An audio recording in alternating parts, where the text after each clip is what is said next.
3 ans et demi qui ont vu s'écrouler une nation. Le ton est monté. L'opposition béninoise a eu la dent dure contre le régime en place, et ce, à travers une assise tenue ce jeudi matin au Champ d'Oiseaux de Cotonou, au même moment qu'a lieu le dialogue politique initié par le chef de l'État, Patrice Talon. Une erreur dont le peuple paie aujourd'hui le prix insensé et totalement injuste. C'est un drame qui s'abat sur notre pays. Les citoyens ont été froidement abattus et les dépôts mortels confisqués. Nous sommes en Afrique et sommes africains. Nos morts ont droit des funérailles qui honorent et saluent leur mémoire et leur âme crie vengeance.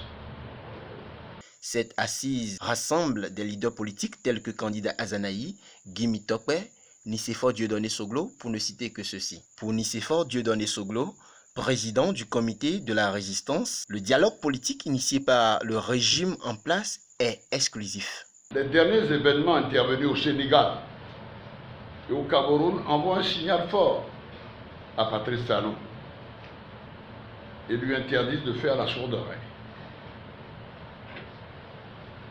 Quel dialogue politique peut-on organiser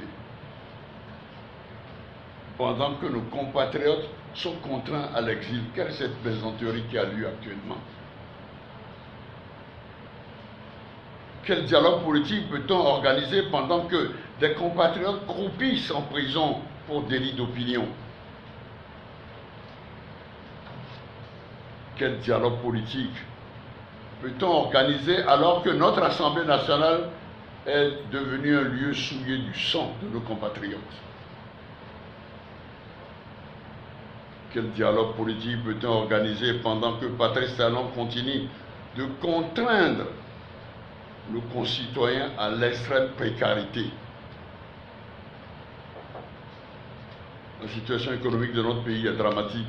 S'agissant de la paix et la stabilité, la seule ressource dont dispose le Bénin, elle ne doit en aucun cas être sacrifiée sous aucun prétexte.